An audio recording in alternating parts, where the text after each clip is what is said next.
like to welcome everybody to the September 23rd Planning Commission meeting. This conference will now be recorded. Before we start, I want to make an announcement on a subdivision item 2.6, subdivision 2021-00040, Brookfield South, has been withdrawn, so we will not hear that case. So we will not be discussing that case. So now we have our announcement.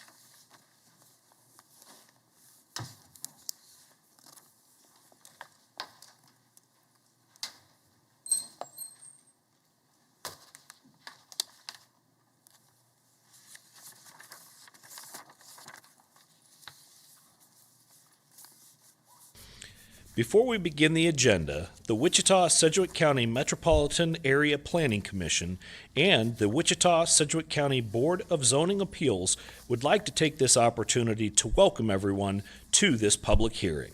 For those in attendance, copies of the agenda for today's meeting, the public hearing procedure, and Planning Department staff reports on all agenda items are available in the lobby.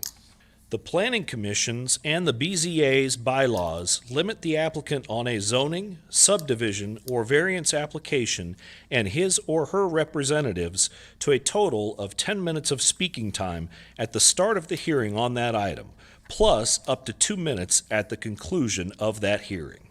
All other persons wishing to speak on agenda items are limited to 3 minutes per person. However, if they feel that it is needed and justified, the chairman may extend these times by up to 2 minutes. All speakers are requested to state his or her name and address for the record when beginning to speak. When you are finished speaking, please share your name, address, and the case number on the sheet provided in the room.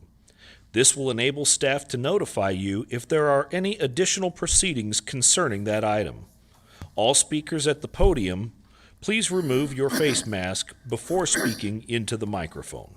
Please note that all written and visual materials you present to the Commission and the Board will be retained by the Secretary as part of the official record.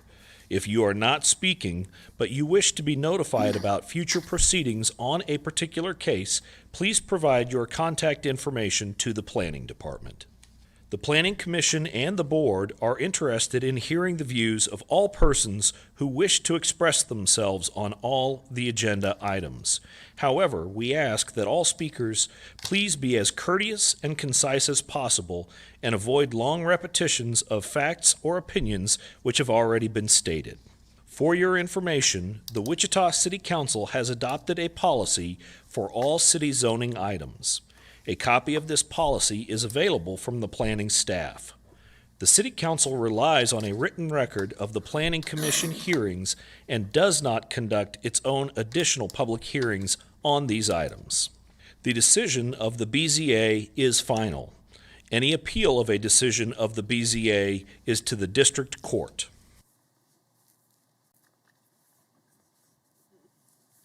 Thank you. First item on the agenda today is to approve the Planning Commission minutes for September 9th. Move for approval. Second. Got a motion approved by Mr. McKay, second by Mr. Hartman. Any discussion? All in favor, say aye. Aye. Aye. Anybody opposed? Abstaining. Got one abstain. Ms. Fox.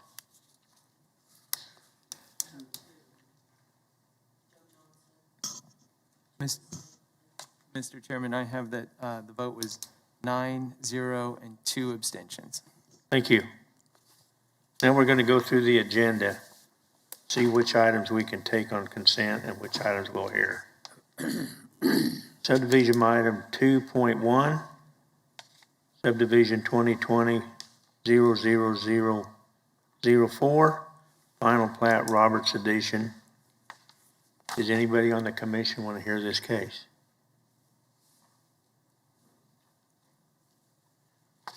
Is there anybody in the audience in the chamber want to hear this case? Yes.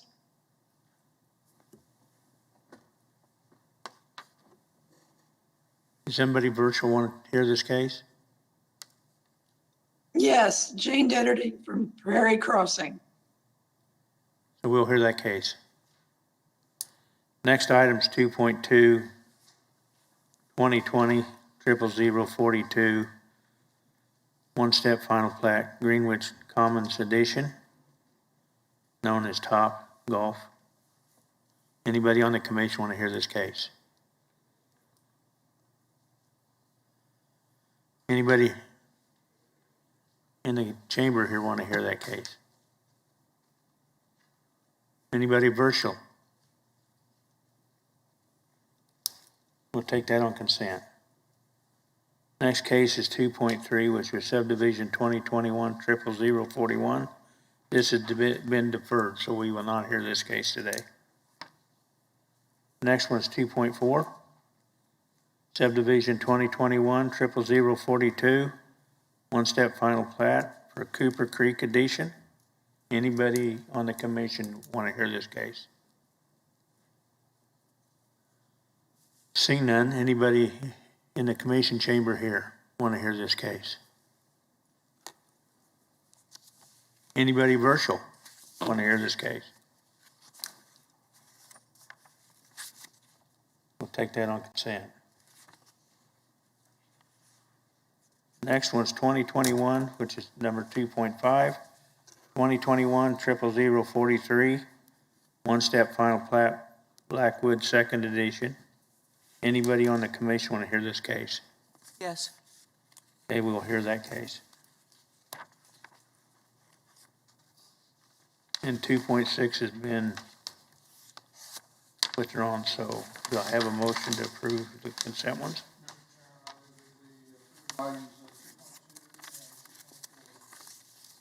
I'll second that.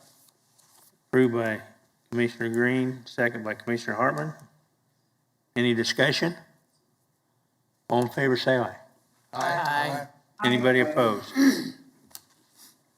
Okay, we'll go on to vacation items. The first one is 3.1, which is a vacation case 2021 00037, vacation in a portion of a platted front yard setback. Anybody on the commission want to hear this case? Anybody in the commission chambers here want to hear this case? Anybody virtual want to hear this case?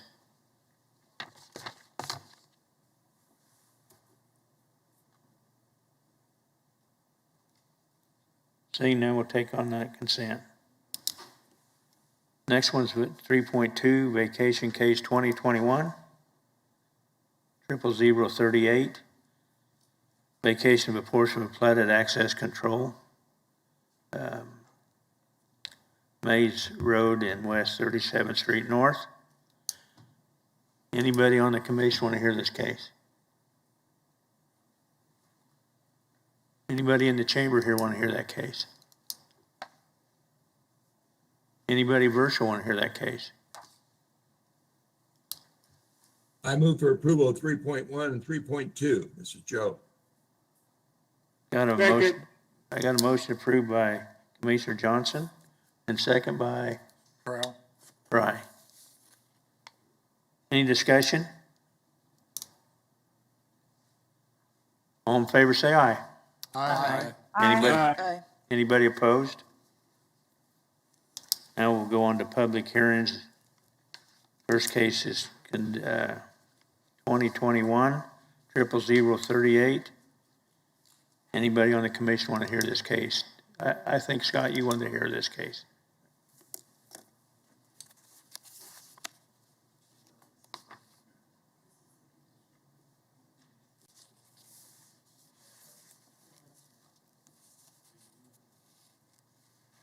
Okay, yes, we do, we would like to Okay. present this one. We'll hear that case.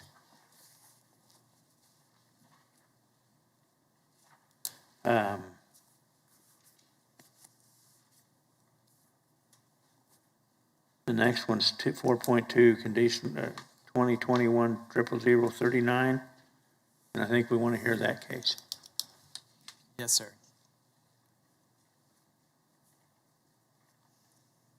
Next one's 4.3, City zoning change LC to PUD planned unit development. Anybody want to hear this case on the commission? You do?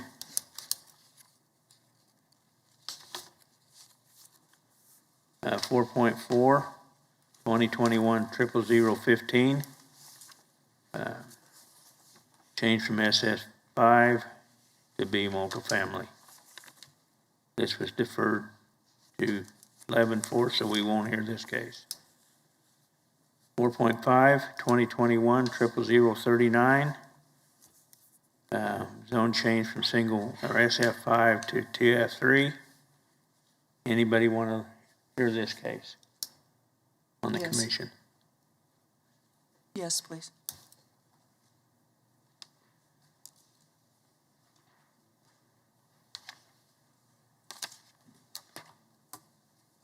Okay. I guess we're going to hear all of these cases, correct? Looks like it. All right, at this time, we're going to adjourn the planning commission meeting, Recess? recess, so we can open up for the BZA. First item on this, approve the minutes of September 9th. Move that we approve the minutes. I'll second that. Got a motion to approve by Mr. Green, second by Mr. Hartman. Any discussion? All in favor, say aye. Aye. Anybody opposed? Next item is the Abstaining. Oh, okay. One abstention. And Johnson? And Joe Johnson was here too, okay.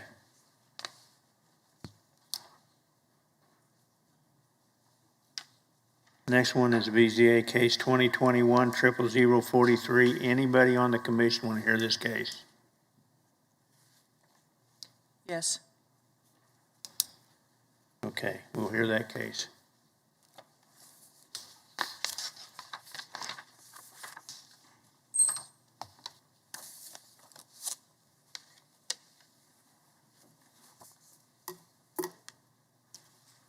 Kathy Morgan for the Planning Department.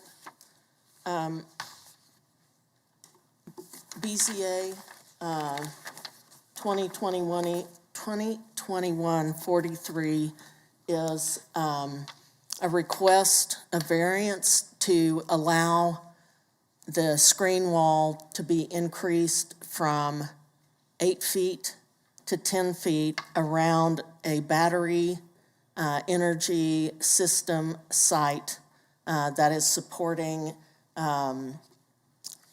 solar energy and storing it for the northwest area of Wichita.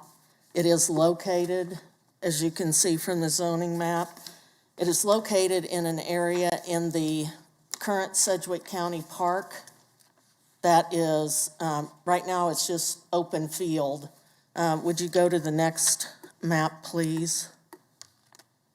There's the aerial. You can see it's the bike trail, walk trail is to the north, and then also there's a park trail to the west. Next.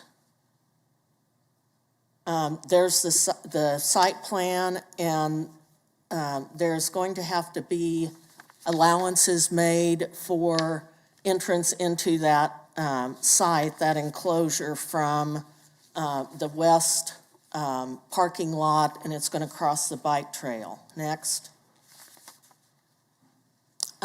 This is looking south across Zoo Boulevard, West 21st Street at the open field. Next. This is looking north from that parking lot and the bike trail along the west side of this site. Next. And this is looking northeast back toward the businesses there along the curve of Zoo Boulevard and West 21st Street. Next. And this is looking west at the site. And you can see the tree row over there on the middle right-hand side of the slide is where some of the outbuildings or office buildings for the zoo are located next.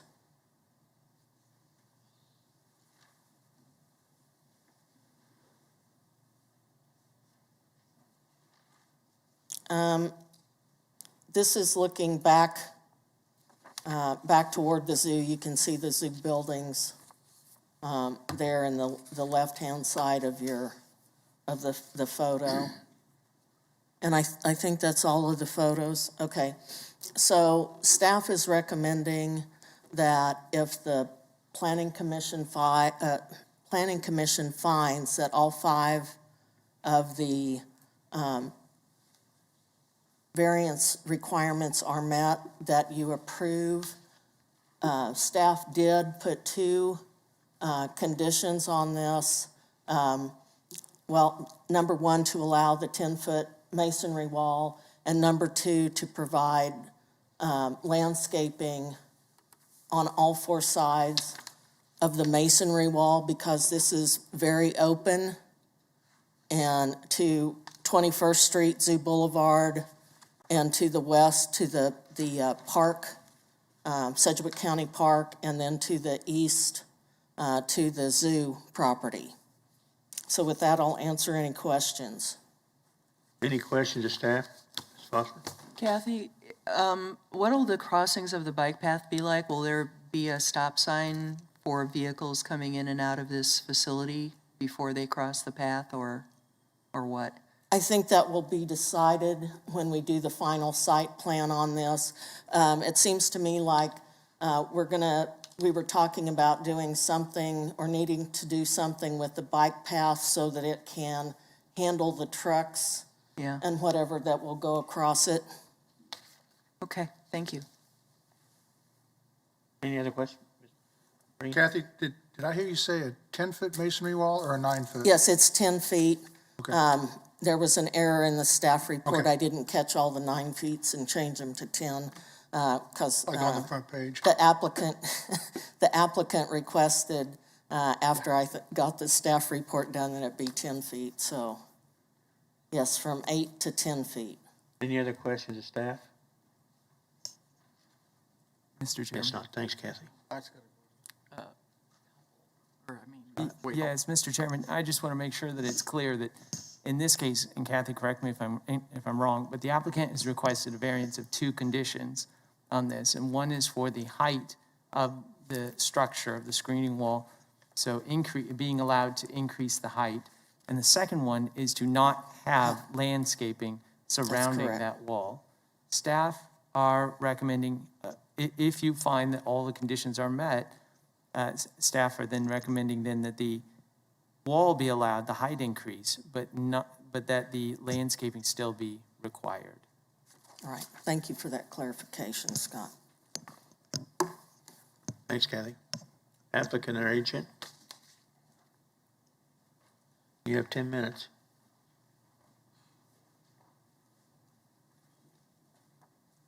Good afternoon. My name is Rebecca Melius. I'm with Professional Engineering Consultants down on 303 South Topeka, agent for the applicant. And following some additional discussion with staff, our client, Evergy, is in agreement with the landscaping requirement. So we are comfortable with all of the recommendations of staff. I will note we did initially request a 9-foot wall due to current construction issues.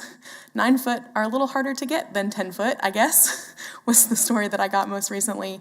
They have some precast 10 that are a little easier to maneuver and manipulate. So if at the time of construction, 9 foot is just as easily available, they'll likely reduce back to the 9 foot because that is their typical standard, but they'd like a little bit of flexibility if possible up to that 10 foot based on practices during construction. I might add the driveways, I don't have an answer on the bike path crossing. I think that's something that we can work closely with the county and the development of the property with.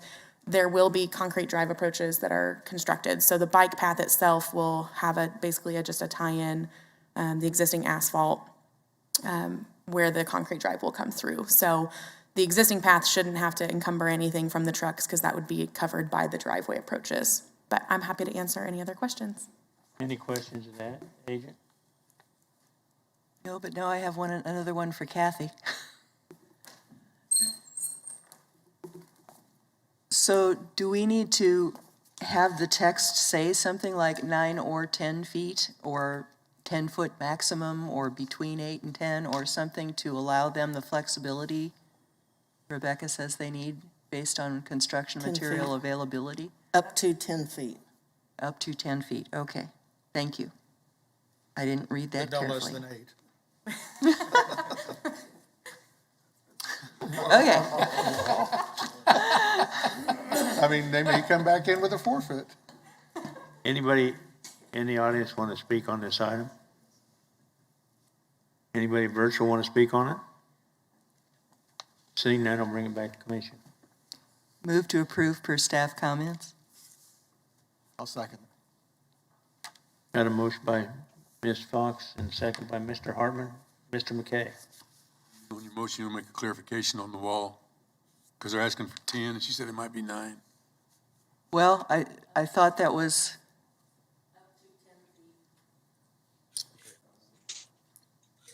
Up to 10. If I may, as part of your motion, I would also suggest that you include that you find that all 5 conditions that are necessary for the granting of the variance have been met. okay. May I revise the motion? Move to approve per staff comments since all 5 conditions have been met. Is that good enough? Now that we got a motion and a second, any discussion? All in favor, say aye. Aye. Aye. Anybody opposed? Carries unanimously. Now we will leave the BZA and go back to the Planning Commission meeting, which I believe item 2.1 is the first one we should hear. 2020-00004.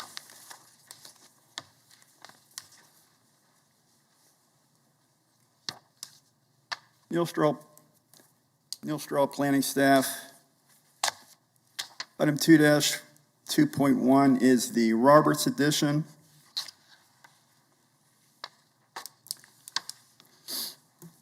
This plat's located on the east side of 167th Street West, south of Central in the county. This encompasses 35 lots, and the zoning is SF20. A zone change had been approved, I believe, a couple of months ago.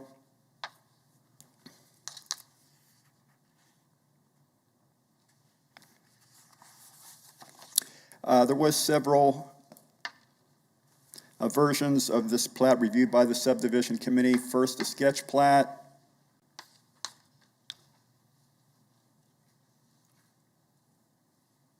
Sketch plat encompassed 20 lots, ranging in size from 2 to 5 acres. Since that didn't comply with the comprehensive plan, the subdivision committee wanted the applicant to follow zone change to SF20 and allow 1-acre lots, and the applicant did so. There was a revised sketch plat approved subject to the zone change, then a preliminary plat, and then a final plat, which was reviewed at our last meeting. At the last meeting, this is the final plat.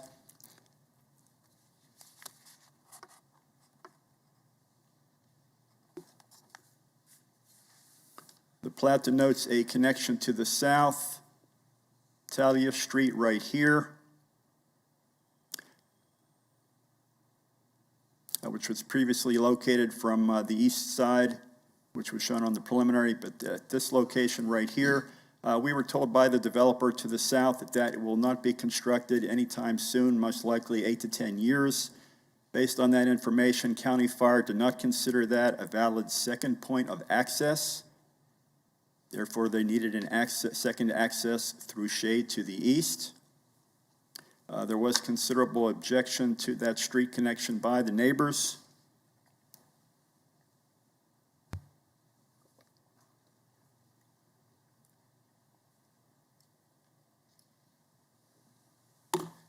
The neighbors that resided on Shade Street and also Reese Road.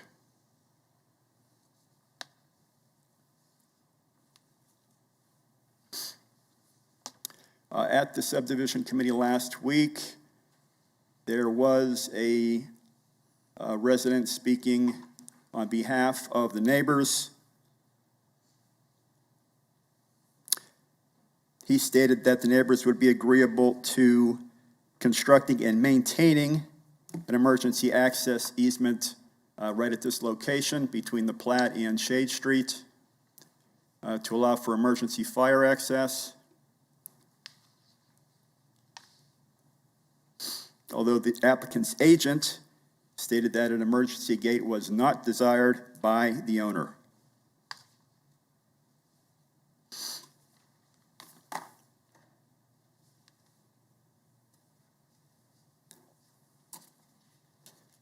The subdivision committee approved the plat with the through street to the east. Any questions for staff? Any questions of staff? Mr. Warren? Yeah, the access to, at the bottom of the plant, that's going south? Yes, that was to the Pike Third Edition, which is a plat that was preliminarily approved at our last subdivision meeting. Okay, so the plat calls for that will go in, but just not at this time? That's correct. We had good luck with those kinds of deals where we kick the can down the road, and then 10 years from now, 12 years from now, we start to put in a street and people scream bloody murder. We're ruining their neighborhood and their lives for putting something like that in. Well, it's on the plat. This isn't a contingent dedication. It's an outright dedication shown on the plat. So everybody should be aware of this for the future. Okay. Any other questions of staff? Mr. Green? Yeah, Mr. Warren, what makes, like Neil was saying, what makes this different is this is not being considered an emergency access road. This is actually a paved street, dedicated street. And the plat to the south, Pike Third, has a dedicated street right-of-way to the north where these two will connect. All I'm saying is that when it comes in time to put in the street, people scream. Oh, true.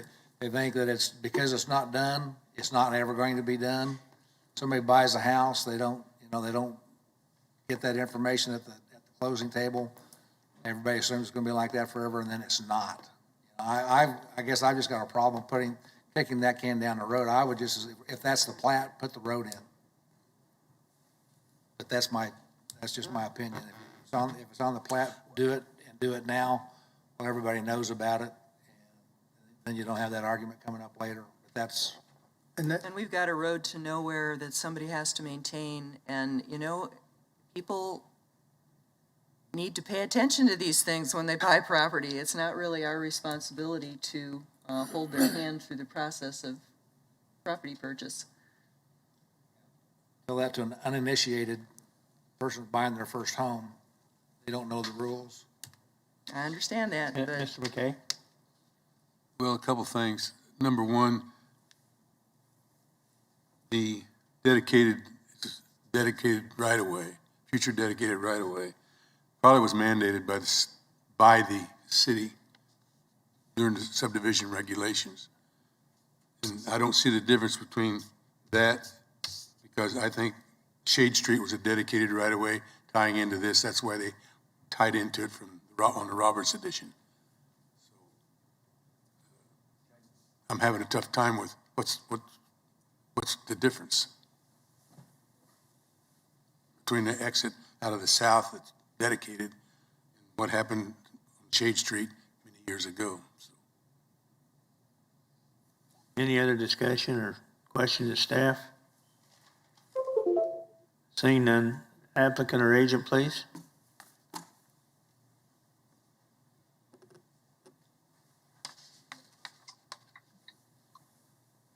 Applicant or agent? Garber online?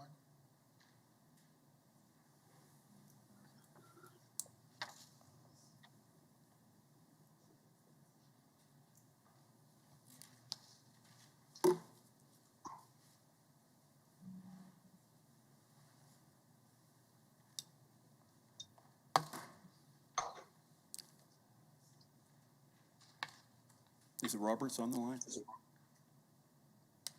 John Roberts?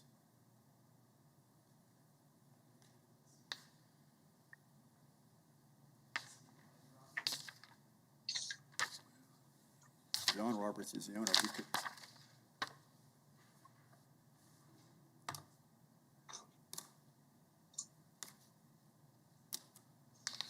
This is Dave Brown. I'm a agent for Don Robert. I'm the real estate agent who's been marketing the property for Don Roberts. Don Roberts is not on the line with us today, but I can attempt to answer any question you may have.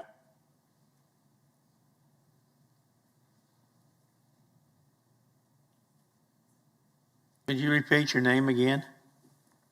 Dave Brown, with Berkshire Hathaway PenFed Realty.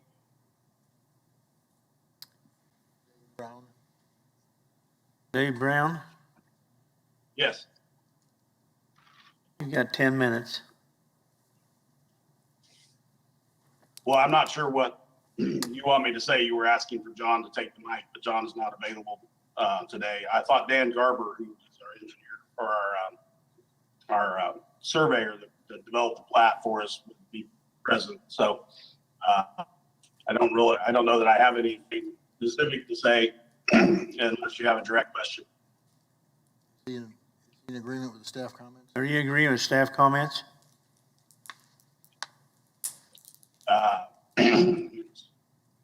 Which comment would that be?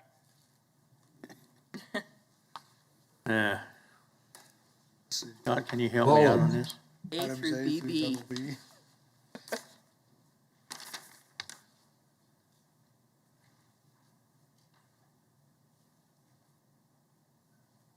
I'm sorry, somebody said something. There's like 28 of them or something, A through BB, all those comments. I'm unfortunately, I just logged on to listen today. I don't have anything in front of me. Is there some place where I can find these comments?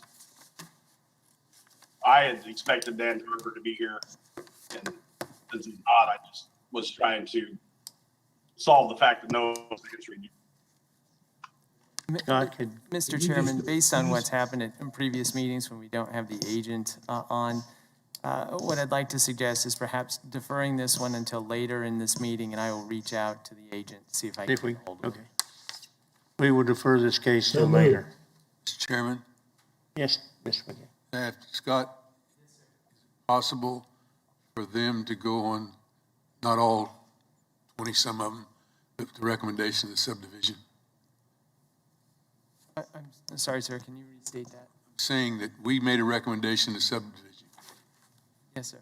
approval subject to that, if they agree to that, not going through each 22 items or how many there are. Yeah, yes, because they should be well-versed, and we can bring that up immediately. Are you in agreement with the staff comments? Well, I'll give him a call and see if I can. Do we need a motion to defer? Or is it just the chairman? Mr. Van Zandt.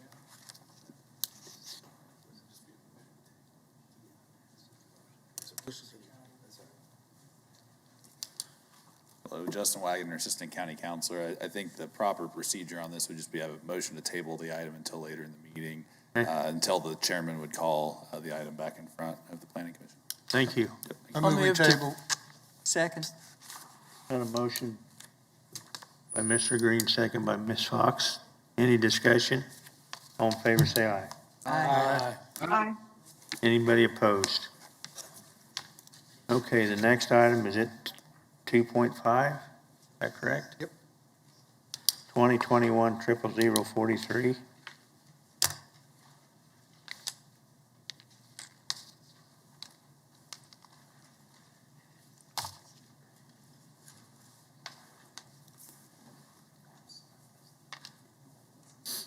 Backwoods Second Edition is a county plat located south of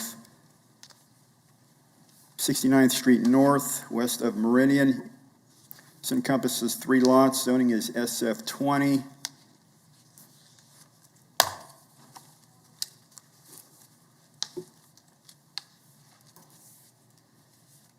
Next slide, please.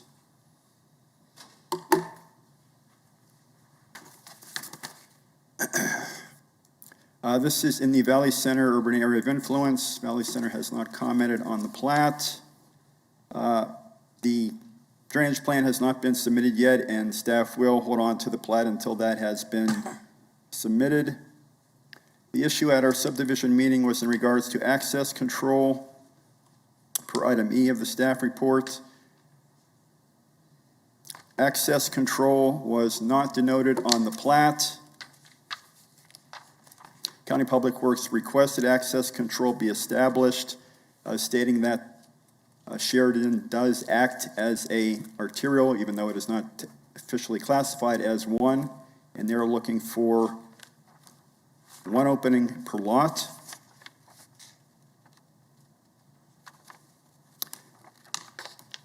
The agent desired 2 openings for the northernmost lot.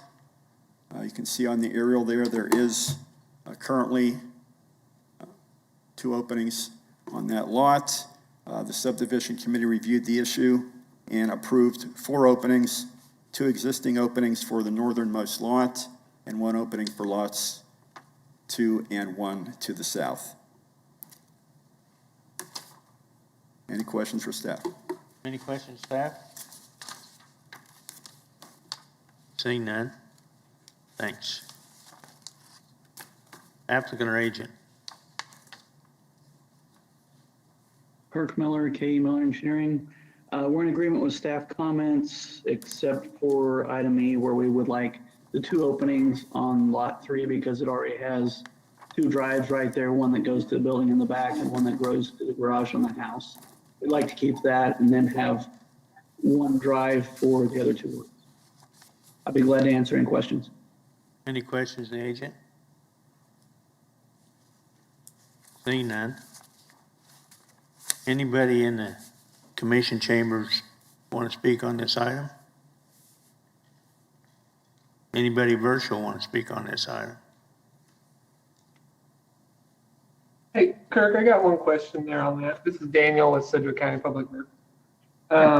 We're talking about lot 3, you're wanting two drive entrance points, correct? Correct. That's what we were talking about. That went through subdivision that way, and that was agreed upon then? Yes, the subdivision agreed upon it, yes. Okay. I just wanted that clarification. Thank you.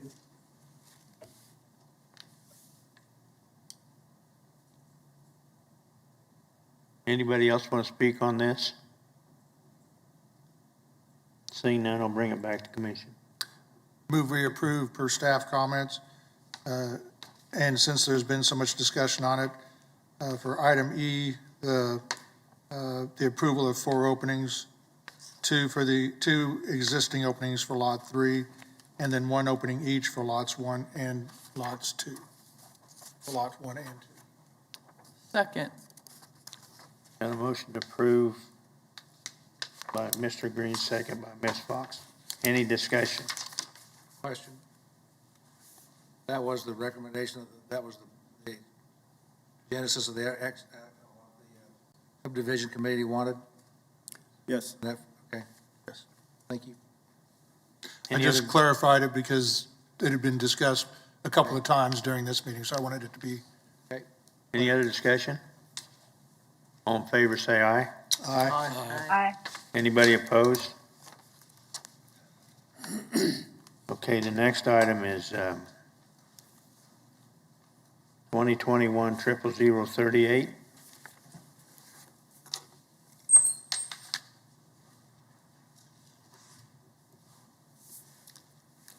Kathy Morgan for the Planning Department. This conditional use is in association with the BZA case that we heard previously. And a conditional use is required for a major utility in the zoning districts. This happens to be in SF20. It is county property. Surrounding the south of Zoo Boulevard and West 21st Street is the county park. And you can see that it's SF20, and north of that is a mix of limited industrial and general commercial. This project does conform with the Community Investments Plan, and it is located on the edge of the central established area according to the Wichita Places for People Plan. As you go to the next slide, please, go to the aerial. As you can see, it does support the pedestrian access by the paths that go through the park, and this path goes all the way down to Watson Park to the south on the south side of Wichita. And so staff has not had any phone calls about this, not received any emails, and staff is recommending approval of the conditional use for the battery energy storage site. And with that, I'll answer any questions. Any questions of staff? Seeing none. Applicant or agent?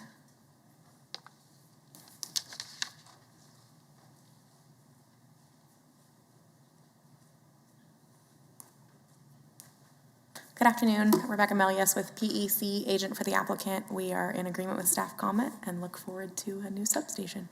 Any questions of the agent? Thank you. Thank you. Anybody else would like to speak on this in the commission here? Chamber? How about virtual? Hearing none, I'll bring it back to commission. What's the pleasure of the board? I move for approval, subject to staff comments. Second. Got a motion by Mr. Hartman, second by Mr. Dool. Any discussion? All in favor, say aye. Aye. Aye. Anybody opposed? That carries unanimously. Next item is 2021-00039 and 2021-00041. Good afternoon, Philip Zievenbergen with planning staff. Con 2139 and Zone 2141 are both applications to amend previously approved governing language for a property zone limited industrial located on the southeast corner of Greenwich and East 29th Street. In specifics, the requested amendment to Protective Overlay 74 is to increase the maximum height of structures from 55 feet to 65 feet. Limited industrial zoning allows height of structures to be 80 feet, and the airport hazard zone that this land is located in permits heights up to 75 feet. So staff has no issue with that. The requested amendment to the conditional use, which was approved in 2019, there's a general summary on page 2 of your staff report, is to permit additional uses for an entertainment venue, full-service restaurant and bar, event center, and entertainment space. All of that together would have to be classified under nightclub in the city because of the presence of alcohol and entertainment as defined by the code. It would also permit 2 30-foot by 50-foot high-definition digital screens at the driving range. This would be facing the golfers who are driving. We do have a rendering we'll get into here as to what a functional space looks like, and I'll defer to the applicant as to what the purpose of those screens are. It also permit exposed LED lighting at the hitting bays. My understanding is there's exposed LED lighting kind of around the perimeter of the hitting bays that are outdoors. And then finally, adjust the permitted hours of operation to permit the establishment to be open later. The proposed language for the conditional use amendment is in your staff report. All the proposed language is highlighted in yellow. Overall, staff is in agreement with the applicant regarding their proposed amendments to the conditional use, except for the hours of operation. So I'll spend the majority of the time speaking about the differences between this. On page 3, there's a table that summarizes the differences between what was approved in 2019 versus what is being requested or proposed with this application. In 2019, the language was that all outdoor events, including all entertainment events featuring live music and go-kart facility, would have to end at 11 p.m. Sunday through Thursday, and then would be allowed to operate till 12 a.m. Friday and Saturday. That language did not specify or take out the hitting bays to be a separate item. I guess it was assumed that they were considered under outdoor events in the original language. But in the proposed language, they did have the language you see in that second row there. The current proposal would allow all those outdoor events, including entertainment events featuring live music and go-kart facility, to operate till 1 a.m. every single day. And then they had a caveat to say that all other operations, which would include indoor operations, including the hitting bays and the playing field for the golf driving range, would allow to be open till 2 a.m. every single day of the week. Staff is still recommending that the hours of operation stay as they were approved in 2019 for 3 different reasons. Number one, initially we did a review of top golf establishments throughout the country, and their current hours of operation fit within the time frame that we are recommending. However, we have had conversation with the applicant that state that Top Golf, once COVID procedures are allowed to suspend, and they would like to open their hours of operation till later, which is what they operated before COVID hit. Another reason why we're recommending the hours of operation to stay is the established residential uses.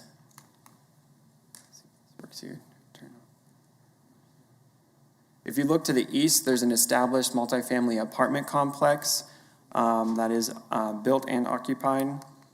If we go to the site plan, okay, our clicker's not working, keep going. On the north end of the site is the golf driving range. You can see on the very eastern side here a reserve with a water feature, but it looks like there's a boardwalk. Some of the text in here, I know you really can't read it here, but it actually says outdoor entertainment space or outdoor venue. Basically, and then these gray boxes are the existing multifamily structures. Our concern is that if you were to allow things till 1 a.m. and 2 a.m., that we could be bringing in a nuisance to an established residential use. The recommended language for the staff report does not prohibit the indoor functions of the establishment to end at 11 and midnight. It's only the outdoor functions, including the live music and events. So if they had live music stuff indoors, that would be fine. If there were events that were outdoors, that would be the things that were ending at 11 p.m. or 12 a.m. On the given days. And the final reason why staff is recommending that the hours of operation stay the way they are is that in 2019, when this conditional use was initially applied for, was for a multi-story golf driving range and entertainment complex with events that would have outdoor live music and other things of that nature. The operator of the establishment has changed, but the function of the site generally has not. We feel that if it was deemed appropriate to limit the hours of operation to 11 a.m. or 11 p.m. and 12 a.m. in 2019, we don't feel enough really has changed other than an operator considering the function of the site. So those were approved in 2019 when it was a similar application for a similar type of event space with a multi-level driving range, to where there's not enough of a difference other than an operator wanting to have a difference in their hours of operation. Again, overall, staff is recommending approval. You have your recommended approval language for both the protective overlay and the conditional use in your staff report. You do have a revised staff report at your desk. I emailed it to you as well this morning. The only difference in the revised staff report is for the height of the poles that will hold the protective netting around the driving range. The height has been approved by the Federal Aviation Administration. The applicant provided us their certificate. It's in your staff report. The original language focused on the actual height of the pole, but the FAA recommended a height to not exceed 1,549 feet above mean sea level.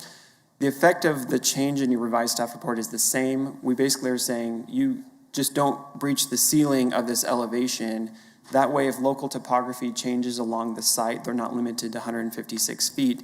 If they needed to put a 160-foot pole, but they still don't breach the ceiling, this provides them that flexibility to do so. It's a more proper way to write it, given the FAA recommendation and requirement that it not exceed that elevation. So that's the only revision in your staff report from what you got last week versus what you have at your desk today. So effectively, it's the same, just provides the flexibility for local topography. I can go through the rest of the slides here if you keep going. This is a rendering provided by the applicant of what they envision the Topgolf in Wichita to look like. Next slide. This is a drone aerial footage, I believe from Arizona, of a Topgolf structure there. You can see the concave structure is the multi-level hitting bay. You can see the lighting of the bay as well. You can see at the very edge of the field there, the large digital high definition screens. I think the purpose of this rendering, and I'll let the applicant use this as well to explain why they want to include it, is to show what the lighting looks like at night, to potentially avoid any misunderstandings of how much light this is going to be generating when it comes to, is it going to be spilling over into additional areas and stuff like that. Our recommendation for hours of operation weren't necessarily concerns of light, it's just more noise and nuisance. You can keep going. Got some pictures of the site. It's undeveloped at this time. This is looking to the north. I'm standing in the Surgicare parking lot. That's the developed use right here. That is not included in the conditional use site. Next. This is looking northwest from the Surgicare site across Greenwich. Next. It's looking due west up from the south side. Next picture. So this is looking along 27th Street to the east. The buildings on your right is the large retail shopping center with like Bye Bye Baby and Bed Bath & Beyond and all that. Next picture. This is looking north on the eastern portion. You can see the existing multifamily housing. Next picture. This is looking to the west along 27th Street. Next picture. This is on the north end of the site looking east across Greenwich along 29th Street. Again, you can see the existing multifamily. Next picture. And this is looking to the northwest. This property is currently zoned rural residential and single family SF20. However, there's a application we're reviewing and it will be at Planning Commission in 2 weeks to change it to limited commercial with the community unit plan for commercial development. Next picture. And this is looking back west at the entrance to the Stryker sports complex. Findings for our recommendation is the zoning and character of the neighborhood. As you see, it's a very growing area regarding commercial uses, including sports complex. The suitability for the site is zone limited industrial, and again, in 2019, it was approved for an event complex, including the multi-level hitting bay. The mitigations of the protective overlay should mitigate the possible negative impacts with the surrounding residential uses. The comprehensive plan identifies the site as being appropriate for residential and employment mix. This basically means if you have your residential will likely be more multifamily because of the proximity of employment, which we see already is. However, we do know there is some single-family residential looking to be developed nearby. In addition, your commercial development will likely have limited impacts related to noise, hazardous emissions, visual blight, and odor. Again, this is why we don't want to bring a nuisance to the residential areas and looking to limit the hours of operation of outdoor activities. With that, I can stand for any questions. Philip? Yes, How sir. does the hours of operation compare to other facilities in Wichita that are typical or similar to this? I don't know if we have a typical one like this. Topgolf is a unique structure. We do have the All-Star Sports, and I don't know what those are offhand. I apologize that I don't know. I don't know if, Scott, you can look those up while we're sitting here, and we can get back to your question. Mr. Green. This is kind of along the same lines. The 2 a.m., I was concerned when I looked through this agenda packet initially with the multifamily or MF18 zoning to the east. Seeing the picture of the facility at night, it appears as though that lighting actually goes down and it's almost dark in the middle of that driving range. I don't know if you More can. light on the parking lot. Yeah, if we want to go back to that, type in if you want to go back to that image. Yeah, you know, I see, like Commissioner Hartman was saying, there's more light in the parking lot than there is on the driving range itself.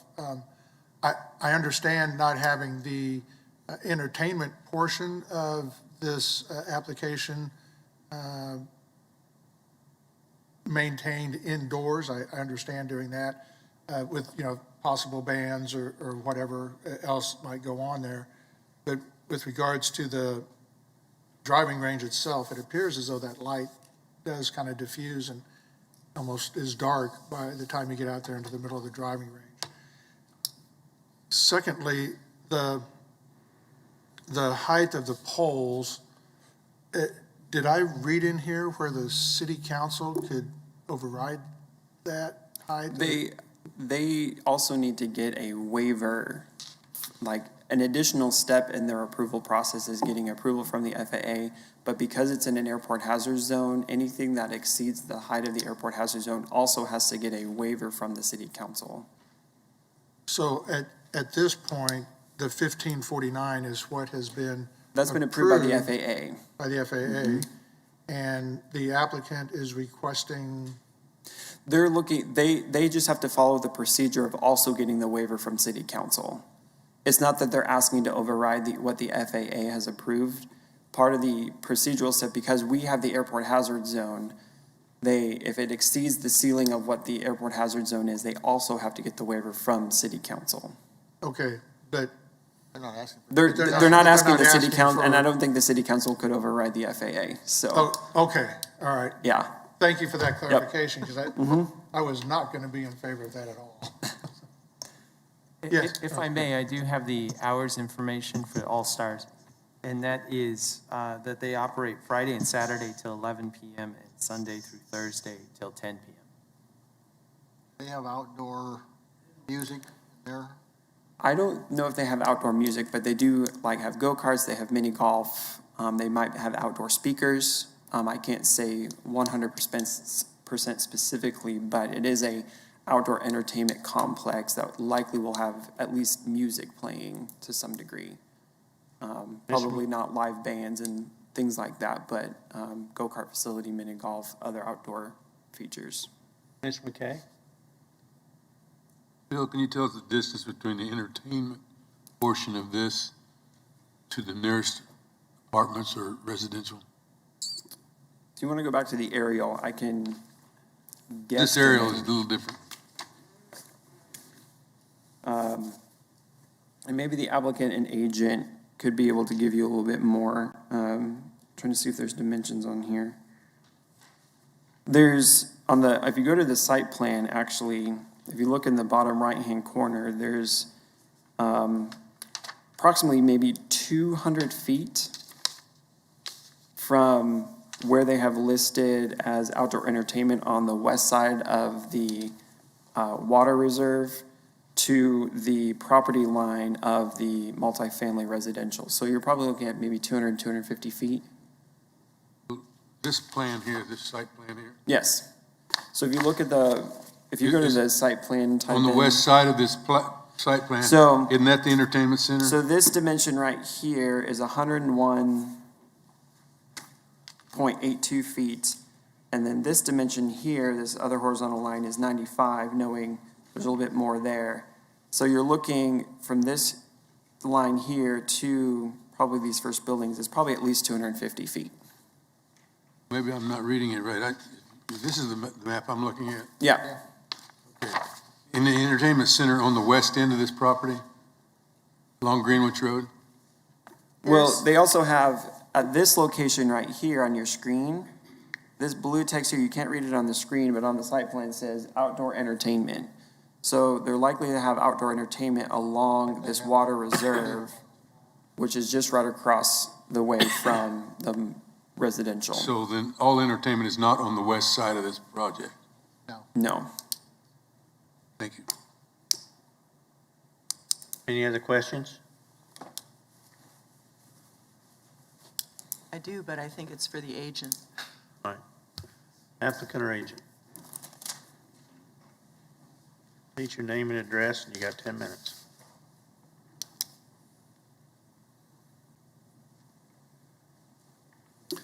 Good afternoon, Chairman and committee. Brian Lindeback, 411 North Webb Road, MKEC Engineering, on behalf of the owner and applicant.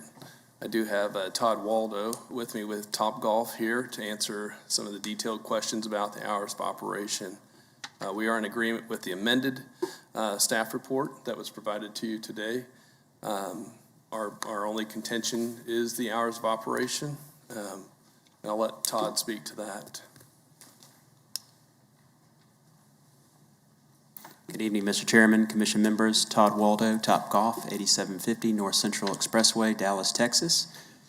Would like to make a couple of points of clarification here. One of the items being the net pole height. We are in agreement with staff comments about FAA approval. We have that in hand.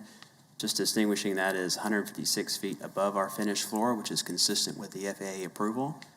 So we are in agreement with the comments from staff. With the hours of operation, much like other businesses, the COVID pandemic has impacted our operating hours. So venues that we have that are close by to Wichita, Oklahoma City, Overland Park outside of Kansas City, Omaha, Nebraska, Rogers, Arkansas, those all were operating pre-COVID pandemic with the extended hours that we're asking for into 2 a.m. on Friday and Saturday nights. All of our venues have been adjusted based on the pandemic, but I would ask a bit of a compromise here on the hours of operation. And if you can refer to the site plan on the screen now, just want to distinguish the Topgolf from the balance of the proposed development. The Topgolf building, which is on the north side of the 22-acre development, the building itself is about 900 to 1,000 feet away from the nearest multifamily residential building. The buildings that are adjacent to the detention pond and the lake feature are closer, as staff commented on. So I would ask maybe a little bit of a compromise here that we could decouple the hours of operation for Topgolf from the balance of the master shopping center development, and that the other compromise, we did apply for essentially extended hours, 1 a.m. and the 2 a.m. I'd like to just limit that to Friday and Saturday, extended hours to 2 a.m., and then Sunday through Thursday, we're okay with having our operations end at midnight. So I hope that's a good compromise, cutting down an hour or two of operations, but really focusing on those weekend hours, which is important given the distance of the building where the activities will be occurring. Any outdoor type of live music or things of that sort will be on the west side of the building, and the building will actually buffer it from the residential that's further to the east. Anything within the building, house speakers and things of that sort, we are able to adjust the volume of those speakers to minimize any type of noise during the extended hours on the weekend. So hopefully that's something that is found acceptable to the Planning Commission, but happy to answer any questions. Fox? The development to the south, how much control can or will Topgolf exert over what happens there? Is that part of your development, or is that something that will be subbed out to someone else? Yeah, well, so we have a development partner here with Colby Capital and O'Reilly Hospitality Management. I believe Tim O'Reilly may be joining us virtually. I'll let him speak to that. If he is agreeable to those hours of operation for the balance of the development, separate and apart from Topgolf. So Tim, I don't know if you're joining us here virtually, but if you can make comment to that, that would be great.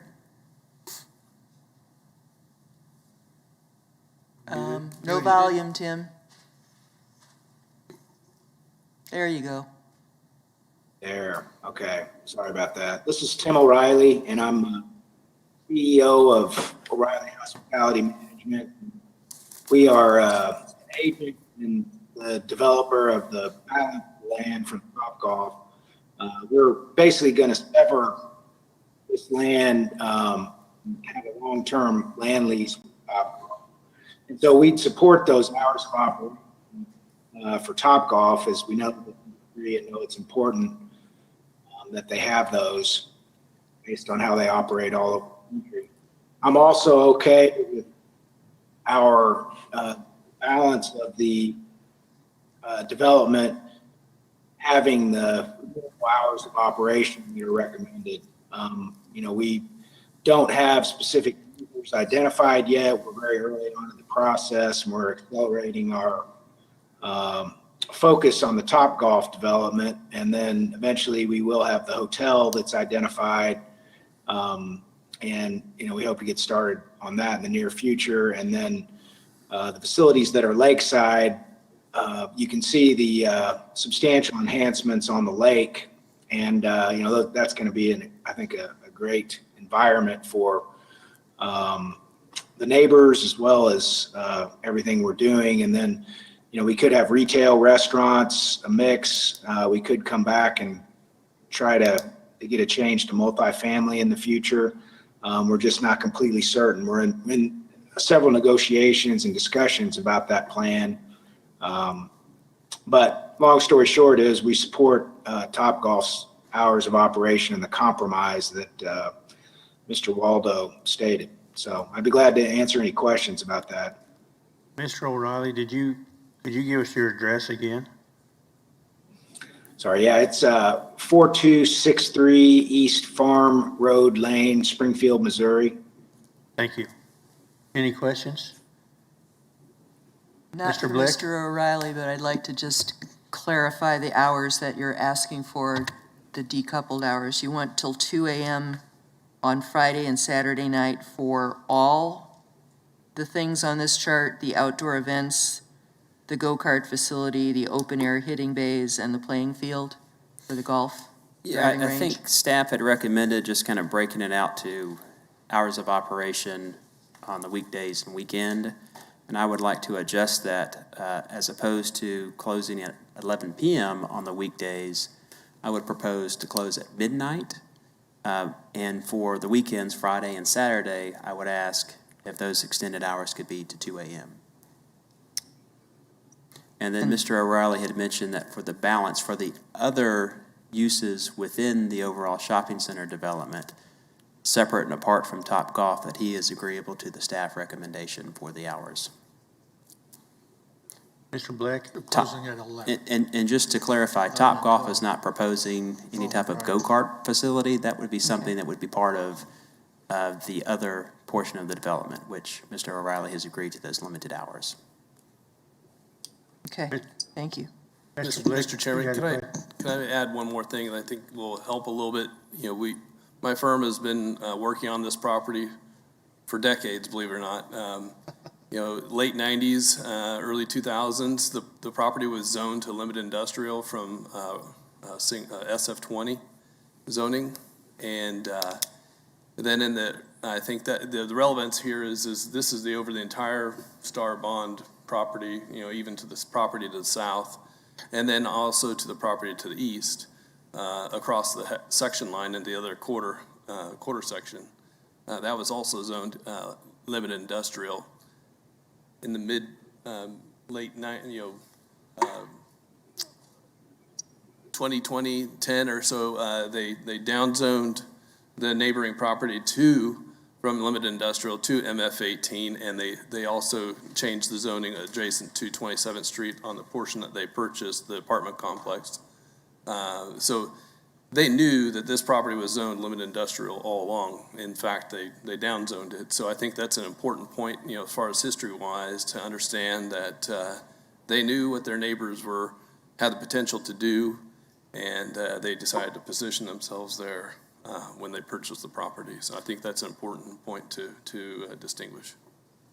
Mr. Black, did you have a?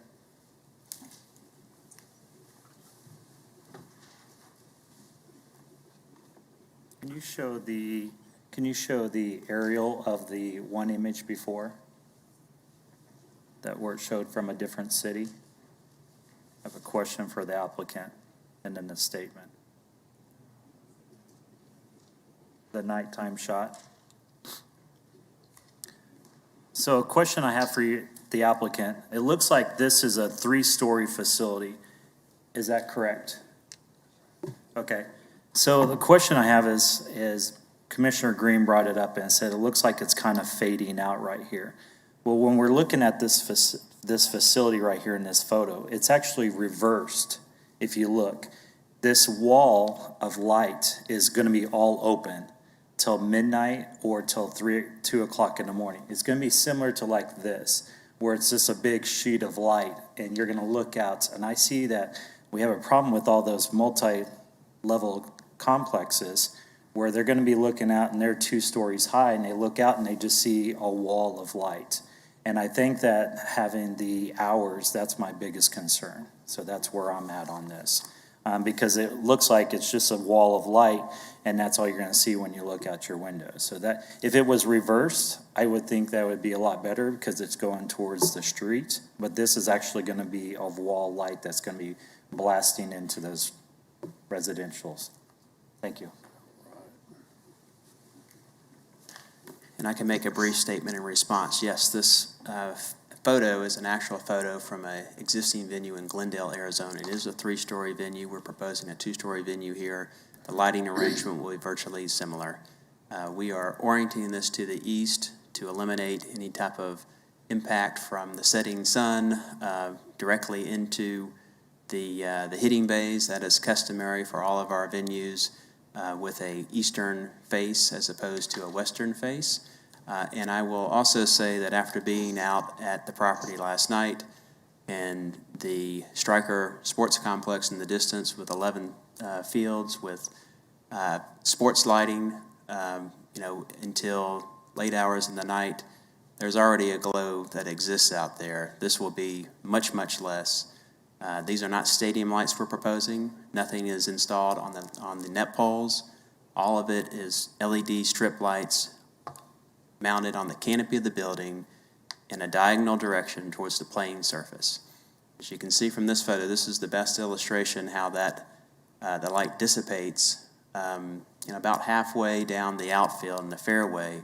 There's no negative light pollution to adjacent property owners. We'll submit a photometric plan that details that in more specific terms. But this is a great photo to give you that illustration of what to anticipate. I will also say that if we can go back to the site plan,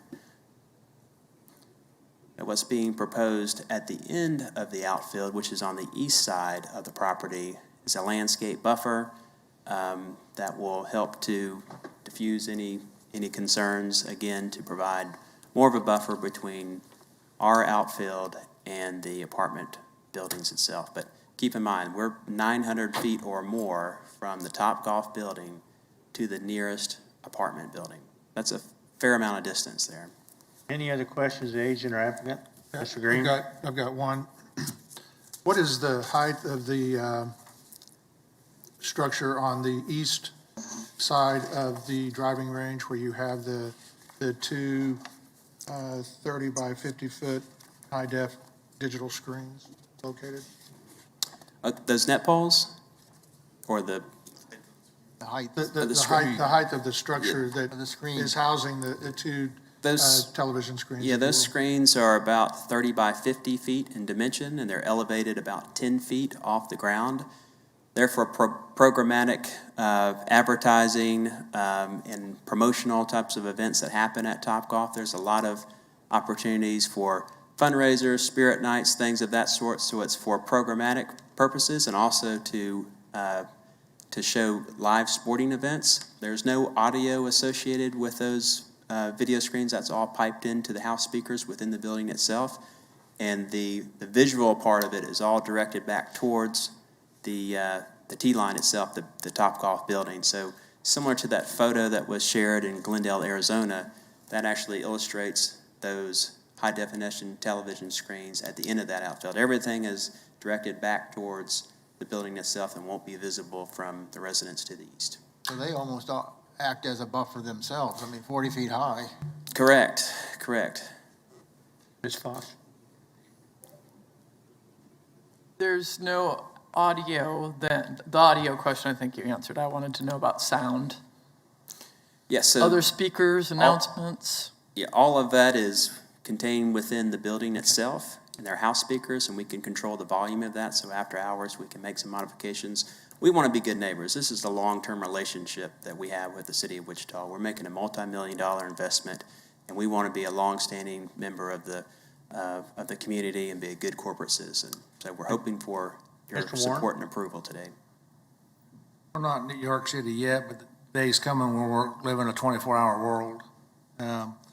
Several years ago, I lived on a property that backed up to Derby's Rock River Rapids, and the concern when that was there was that you're going to have this loud water park. It's going to be creating a lot of noise. What I found when I lived there was that you got a group of people playing. It's like a dinner party. There's a little din that's going on, but really it's not noisy. What was noisy was the night that if they would have a band and you had that noise. And my concern here is not light, because if you live in those apartments, you know, you're going to, whether it's 9 o'clock or midnight or 2 o'clock, if light's a problem, you're going to have shades to put up to take care of that. So I'm not worried about light being a problem in this situation at all. But my concern would be is if there is music being pumped out to the driving range portion of this. If they're in the building, shouldn't be a problem. But if they're out, if you got speakers that are creating an atmosphere for the golfers that are hitting the ball at 1 o'clock, and then you've got a wind coming from the west going to the east, you're going to blow that sound into these apartments. So that would be my concern. What can we do to eliminate or mitigate the problem of sound coming from the driving range portion of this to those apartments to the east? As I mentioned, sir, we're able to adjust the volume of those speakers. So late night hours, we can turn down the volume. We've done numerous sound studies at various venues across the country. Similar size, the outfield size is consistent with the majority of our venues that are open and operating today. And the noise studies have revealed that at the end of the outfield or on the property line, the noise level is pretty much at ambient noise level, that it's not, because of that distance, that noise is not heard. The live music, whatever small events that may be held, would be on the, if you look on the site plan, kind of the southwest corner of the building, fronting Greenwich Road. So the building itself would buffer any type of noise, and we have ability, again, to control the speakers within the building so it's not a nuisance. Is there anything that you can put in writing that would give me, you know, some comfort that going forward, anything happening after midnight is not going to be a noise problem to the apartments to the east? Well, Do we have noise ordinances already in place in Wichita?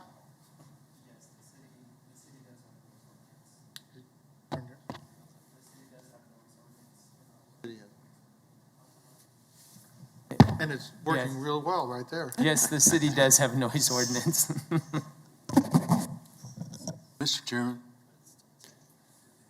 you ever gone to one of these top golf places? Gone to one in Oklahoma City and one in Kansas, or Olathe, where it's at.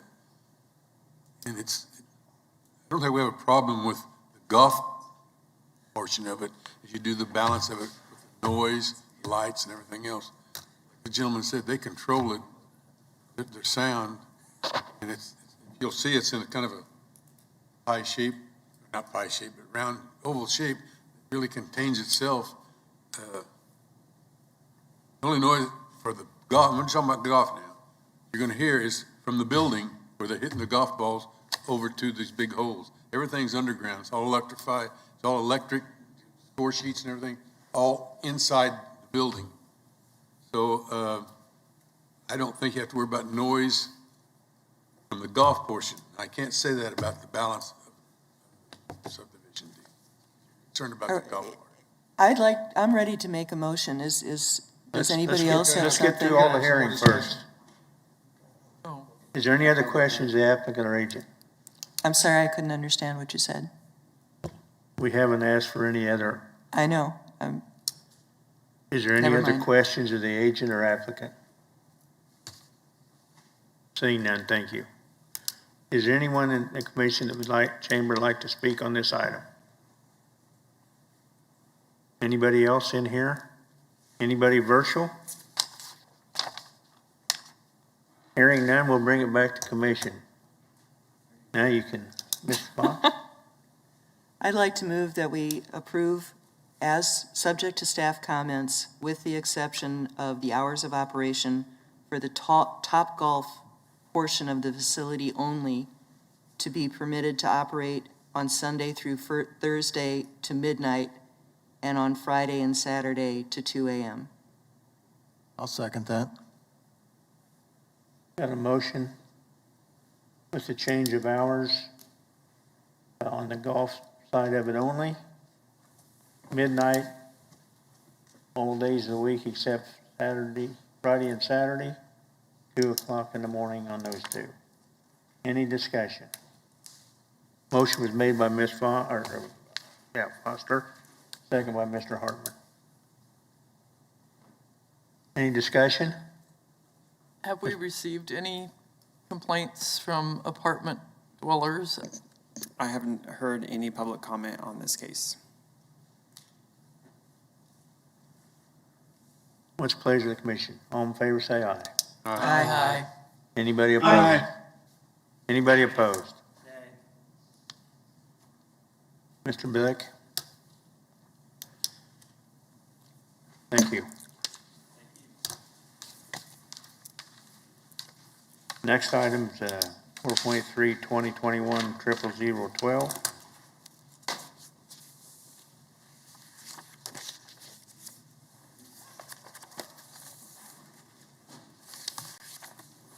Yes, Scott? Mr. Chairman, I do have an update that the case that was tabled earlier, we do have the agent online. Okay, So Mr. so we Dan go back to Garber. 2.1? Yes, it was 2.1. Okay, I guess we was waiting for the applicant or agent to respond correctly. And you say he's Hello, on. this is Dan Garber. Can you hear me? Yes. Yes?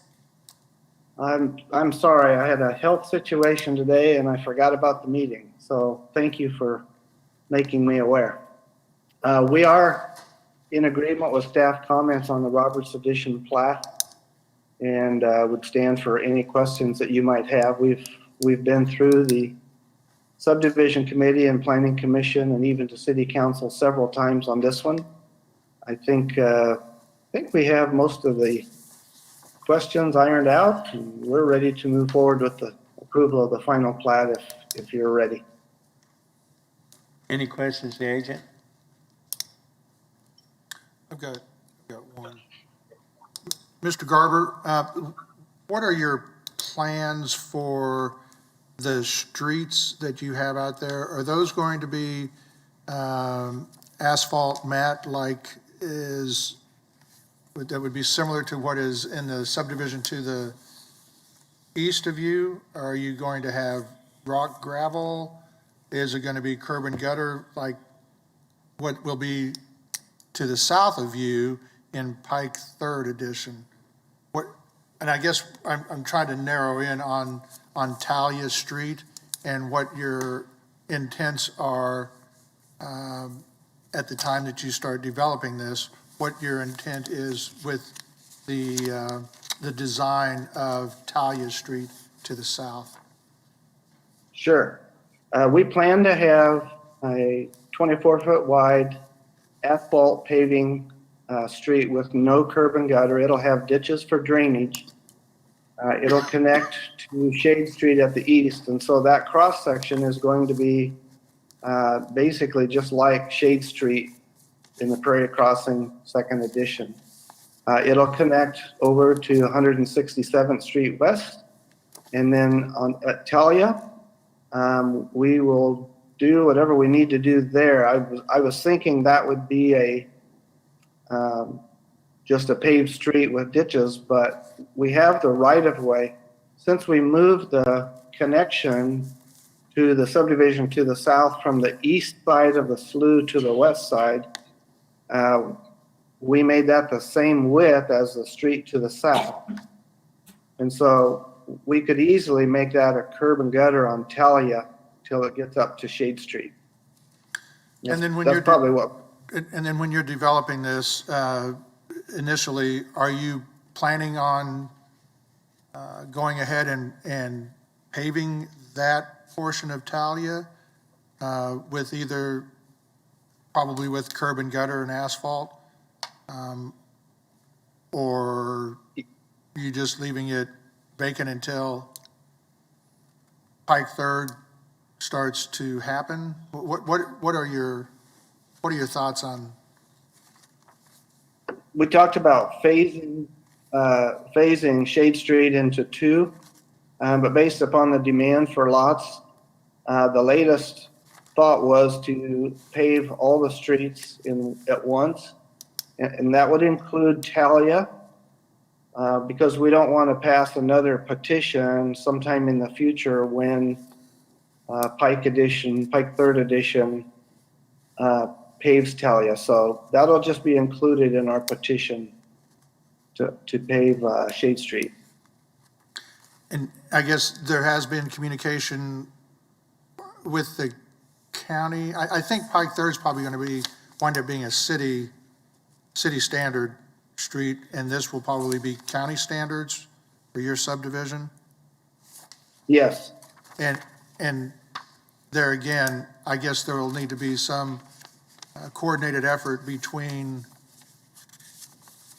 you and what the city/county want to have for the design of Talia, and then you will go ahead and just address that at the time that you have your petition go around for paving? Yes, that is correct. We'll meet with them, and both city and county have to approve the plat, and I assume both will have to approve the street plans. Thanks. Any other questions, Thank you. Agent? Seeing none. Anybody virtual want to speak on this item? Hello, Dan. This is Daniel Schramm with Sedgwick County Public Works. I just wanted to note that I believe we are still waiting on a drainage plan. Is there any movement on that? Yeah, the engineer has been covered up. We do know the original drainage plan was approved, and then when we moved Talia Street to the west to accommodate Pike Third Edition, they've put in a detention pond straight south of the middle of our project, and that is going to slow down and decrease the amount of peak flow. So the structure that we had underneath Shade Street in our drainage slough, it will more than handle the water that they're bringing to us. We just need to finish getting the drainage plan updated. So we'd like to have the plat approved subject to that drainage plan being finalized, but it was approved once, and it just needs to be tweaked a little bit. Any other questions? Or any other comments from the speaker?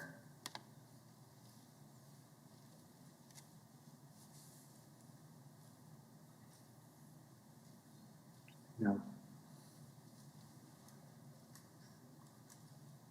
Anybody else virtually want to speak on this? Yes. Yes. Okay, give your name and address, please. Don Stearns, 410 North Reese Road, speaking on behalf of the majority of the residents in Prairie Crossing Edition. We've had several items changed during our negotiations. The council, the subdivision committee was kind enough to let us visit with the Roberts to reach a resolution, including options such as a fire gate.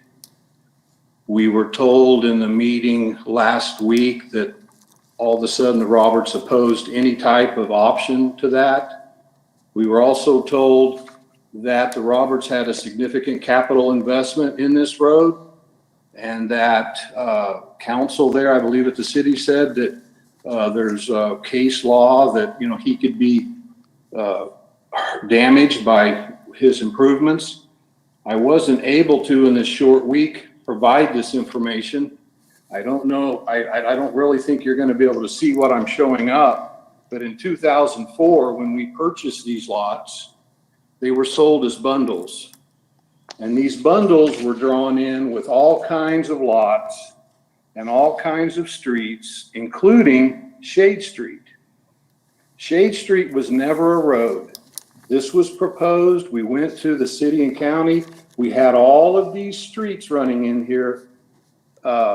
We had them all eliminated so that the plat soon became to look something like this. Sorry if you cannot see it real well.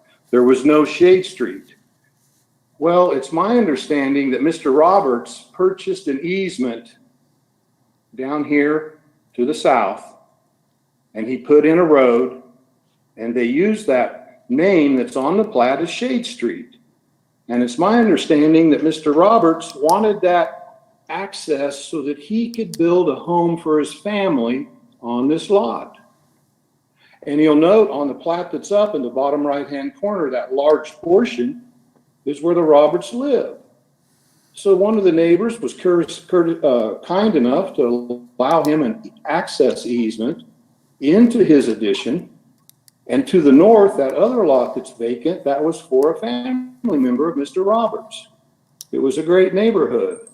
Unbeknownst to us, there was a plan behind the scenes to where Shade Street was going to be opened up and another addition was going to be built. I don't know if that was discussed at the time that that easement was granted. I do not know if the intentions were there at that time, but when we purchased our properties on Prairie Crossing Addition, there was no Shade Street, there was no access. This was a dead-end road which dumped into Martin Estates. So I'm trying to hit a moving target here as the goalposts have been moved multiple times on me. I didn't on us, the neighborhood. Mr. I would Stearns? like for the council Mr. to Stearns? review this information. Yes. Your time's up, but can you close this up in another minute? Yes, I can. Thank you, sir. So we are adamantly against this. We believe that this was done kind of behind the scenes, behind our back, and to represent Shade Street as being a street that was already there is false misinformation. Thank you for the council's time. The people at Prairie Crossing are 100% against this road connecting to us. Thank you again. Okay, Any hang on. questions? Any questions of the speaker? Mr. Warren? Mr. Stern, I'm a little bit confused. Was before, when the original drawing that you showed up had multiple lots in there, was Stern Street a part of that, and then that was taken out when the multiple lots were taken out? Yes. Okay, thank you. Any other questions, speaker? I think there's somebody else virtual that wants to speak on this item. Please give us your name and address. My name is Jane Detterding, 243 North Reese Road. And Mr. Stearns has indeed characterized the feeling of the neighborhood of Prairie Crossing. However, I want to raise a discrete point that I do not know if it has been addressed. When this plat was originally drawn, they were 2.5 to 5 acre lots. But based on a long-term planning proposal by the county, they had to be reduced to 1 acre lots. There is no sewer system out there. Has the applicant addressed how septic can be installed on 1 acre lots with the requirements necessary? We'll let him answer that once everybody gets done speaking. Any other comments? Yes, this is Melinda Morgan. Give us your name and address. Give us your name and address, please. Sure, it's Melinda Morgan, 240 North Reese Road, Goddard. I live in the Prairie Crossing addition. I would like to just remind the group that in the last meeting that we had, and we have letters to this regard, that it was stated that the residents of Prairie Crossing, the Martin Addition, and the Roberts would get together and reach an agreement on how this would move forward as far as a connection. And we all did meet in person, except two families, one at a baseball game, one had COVID. But we all met in person with the Roberts, and we agreed to have either a fire access gate or the bollards put up like what Talia has as their second entrance. And then apparently last week in the subdivision committee hearing, it came out that the Roberts had changed their mind about that and were no longer in support of having a fire access gate. I do not see any reason why we couldn't have a siren activated fire access gate, and the residents of Prairie Crossing would pay for it and fund it if that was the issue. Reese Road is extremely narrow. We have no sidewalks, and if any guests or lawn service or construction is parked along the road, it's a one-lane road, and it just can't handle the additional traffic from another neighborhood that's double the size of what we have now. That is all. Thank you. Any questions of the speaker? Thank you. Anybody else first would like to speak on this item? Is there anyone else? Seeing none, I'll bring it back to the agent. You got 2 minutes. Okay, I'm not sure where the plat came from that Mr. Stearns has, but on the plat of Prairie Crossing Second Edition, it shows a conditional right-of-way right where Shade Street is now. And it's presumed that that was for the future. They did not pave that street themselves. It was for the future to connect to the adjacent land. So when Mr. Roberts developed his property, he paid for Shade Street going west. He paid over $100,000 to improve Shade Street from Reese over to his property line. Regarding the septic, we have a letter from the county that says each of those lots will need to get with the county for a soils test to determine what kind of sewage disposal they can have. And we believe that will go well. Then the response to Melinda Morgan, Reese Street is not narrow. It's curvy, but it's 24 feet wide. It's the same width as Central Avenue. We've talked about this before. And Reese also has a 6-foot shoulder on both sides of the street. What it's missing probably is sidewalks for the kids to play on. And that is not something that our subdivision, at the Roberts Addition, would rectify. But It's 23 feet wide. I've measured it multiple places. okay, which is basically The two-car garage is 18 feet. Ms. Morgan, It's basically Ms. Morgan, your time's up. We're listening to the agent here. So we believe that connectivity to other subdivisions is important. The other week when the Roberts came home, there was a fire truck on the street with cars on both sides of the streets.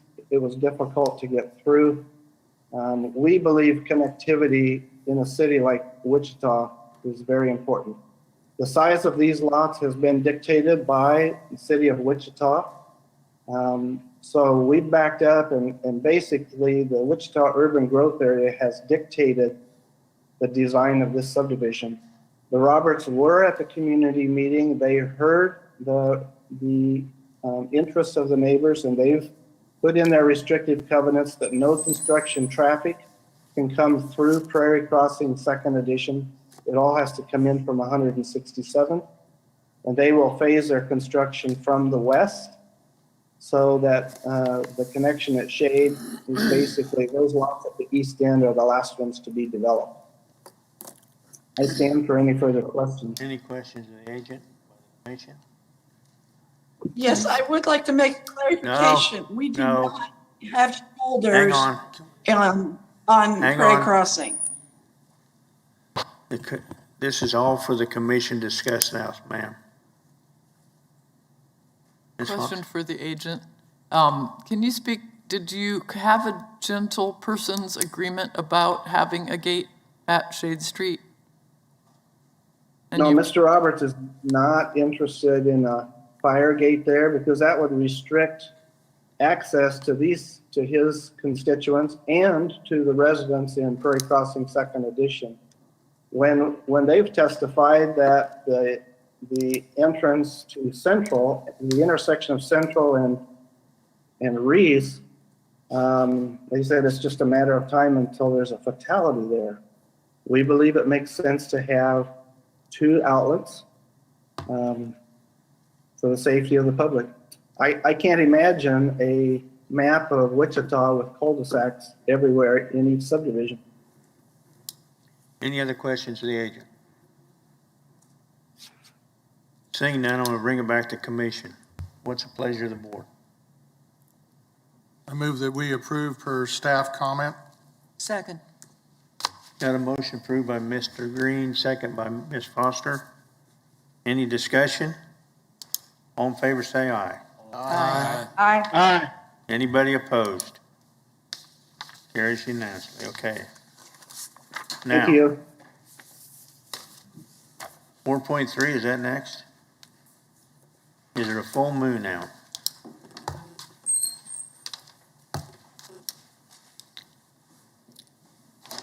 Kathy Morgan for the Planning Department. This is application from a zone change from limited commercial and SF5 single-family residential to a PUD. This was maybe a couple months back, you all heard an amendment to a CUP to take a portion of land out, and you can see on the zoning map there, the turquoise outline is where the PUD is located, and then there's a little triangle piece to the east that was part of the county, and that has been annexed into the city. And so what they are requesting is to develop residential, single-family residential in the, do I have a mouse? Yes. in these areas, and then this is going to be multifamily over to the east. This is in conformance with the Community Investments Plan, which also states that this is going to be developed probably by the year 2020 or 2035. I'm going backwards here. I want to move forward. With potentially higher density residential. Let's see. The access is from Kellogg. Would you please go to the next slide?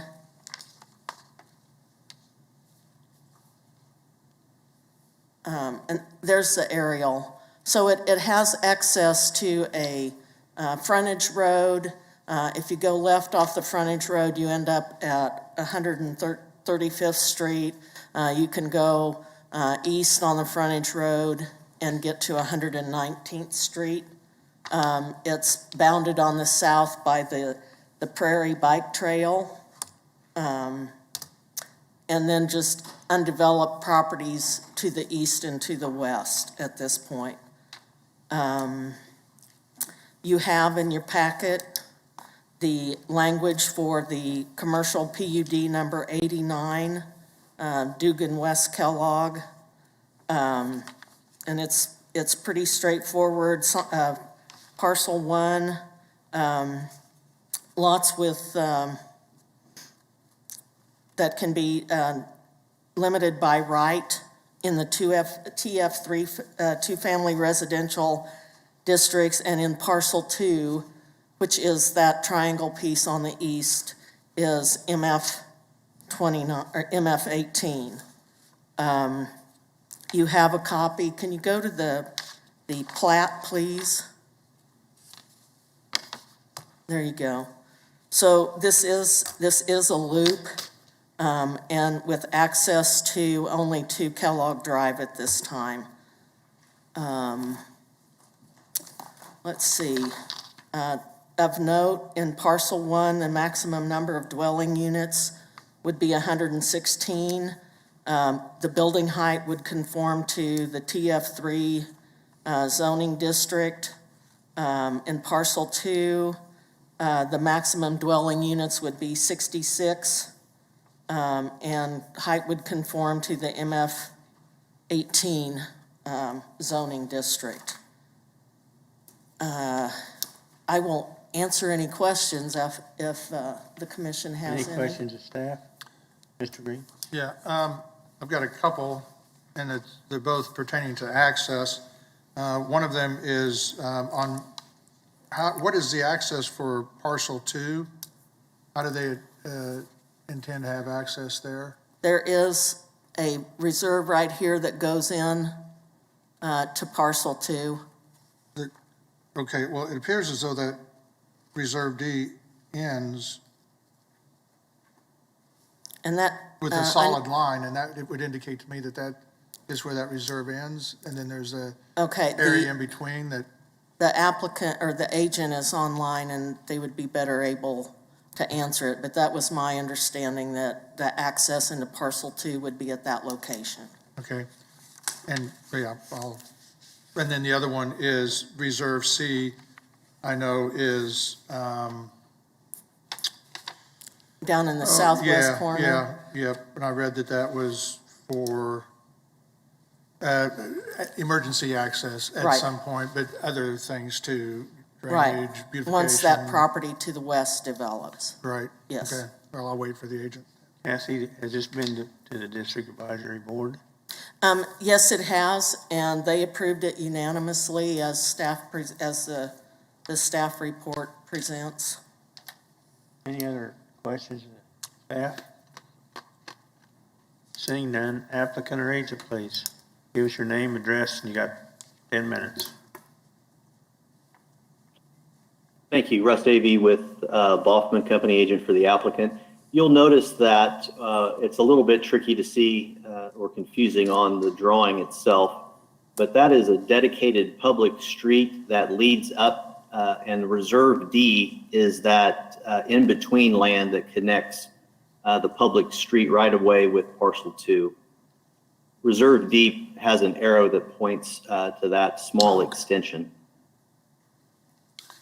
And I'll answer any other questions that you may have. Any questions, agent? Yeah, Russ, you just have the one point of access up on Kellogg that limits your developable dwelling units to 30 until you have a second point of access. And I believe that's what Reserve C is going to do, is connect to the street. On the other, I believe it's Dugan West Kellogg 3rd edition, potentially the 4th edition. I'm not certain. Yeah, I just wanted you to. We'll have multiple points of access. Yeah, I just wanted you to be aware that, Reserve C, I see where that does go to the west, and that's how we were able to approve this plat initially, was knowing that there was going to be that connection point to the west. But until that connection point happens, the development, I think 30 dwelling units is what you're going to be limited to until that connection happens. You could be correct. Mm-hmm. Okay. Any other questions? So you know. Seeing none, thank you. Is there anyone virtual want to speak on this item? Anyone virtual? Hearing none, I'll bring it back to commission. What's the pleasure of the board? I move for approval, subject to staff comments. Second. Got a motion to approve for staff comments by Mr. Hartman, second by Mr. McKay. Any discussion? All in favor, say aye. Aye. Aye. Next item. Zoning case 2021-00039. Bill Longacre, Senior Planner, current plans. This request is a zone change from single-family residential zoning to duplex zoning, TF3. You can see the zoning of the area and the site itself. We've got mixed zoning all the way around it. As you look to the east of the site across Sycamore, we've got PUD zoning, which includes the ice rink, which also has a gym there. This is the ballpark. We've got single family here. There's some duplex there. We've got some multifamily. This is all GC zoning. You've got a mortuary here. You've got a mix of single family residential, a duplex, a fourplex, I believe. To the west, across this alley here, you've got more single-family zoning, and you've got some multifamily, and then you've got some general office. As far as development, it's mostly a single-family residential neighborhood. Could we have the aerial, please? Well, that's the site itself. Now, that particular aerial shows a single-family residence there. That single-family residence was damaged by fire, and it's tore down, so that site has been scraped clean. Let's go to the next slide, please. Let's go to another. No, I'm not getting one. Okay, let's, again, we're looking at mostly single-family residential neighborhood with a mix of duplex, few duplexes, some fourplexes. Along Maple Street, you've got general commercial zoning, and you've got the most immediate non-residential zoning along Maple is a mortuary and an office. To the south, you've also got, again, single-family residence, duplexes, fourplexes, and again, this is in the Delano area, so it falls on the Delano plan. As far as conformist to plans and policies, the duplex zoning is and it conforms to the Wichita-Sedgwick County Comprehensive Plan. The duplex zoning also allows single-family residential development. We're looking at the future land use concept plan of the Delano, shows it as mixed use area, which would mean a mix of residential and commercial development. The duplex zoning certainly is conformance of that. Also, in this area along Sycamore, we've got a bicycle lane as well as sidewalks. The Delano plan promotes a more active street life by increasing pedestrian traffic. And South Sycamore's sidewalks and its bicycle lane and its close proximity to Riverfront Stadium, the Ice Center, direct connection to West Douglas certainly promotes pedestrian activity. TF3 zoning does not negatively impact that activity. It's in conformance with the Delano plan. Looking at the, it's also in the established central area of Wichita, places for people's plan, which identifies the site as an area of stability. Improvements to this area should strengthen the established uses and facilities. The TF3 zoning and this duplex certainly does not negatively impact that. We've also noted some infrastructures improvements along this area that were made, including sewer line, and that was constructed in 2007 and to the south in 1996. We have noted that that's the floor plan. Let's go to the elevation and the concept. That's okay. There's the front elevation of it, and go back to the concept. Now, the concept does not reflect that elevation, but this is the type of materials and styles you're going to look at here. That doesn't, it isn't in conformance with the rest. It doesn't match up with the rest of the residential properties in here. It'll have to go to the Delano Design Review to approve this. It has not happened yet. This was heard by the District Advisory Board back on September 13th. They approved it unanimously 9-0.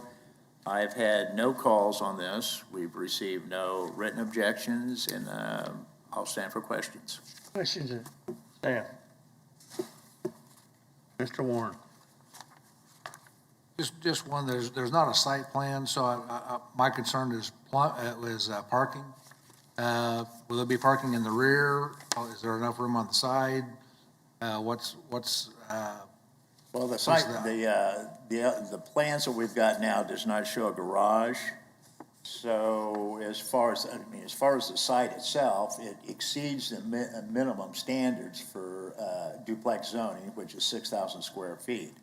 So depending on where they place this building, they will have room on the site to get the parking off of Sycamore and either behind or beside the proposed duplex. Any other questions of staff? Guess not. Thank you. Is there any for applicant or agent?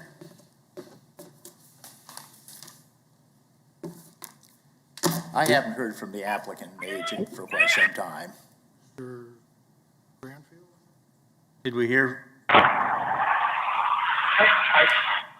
there, this is Derek Granfield. Give us your address, please. My address is 4202 West Shoreline, Wichita, Kansas. You get that? Give us your address again. Sorry, it is 4202 West Shoreline, Wichita, Kansas 67205. Thank you. You got 10 minutes. And I thank you for the presentation on that. That's perfect. One of the questions asked on the parking is, you are correct. We were going to not have garage parking, but we were going to have in the front and back 3 paved spots on the front and back that the tenant could park at. And that concept picture there, it's kind of similar, but as you can see on the plans on the front elevation, it will be wider, one step over on that look. Are you agreeing with staff comments? I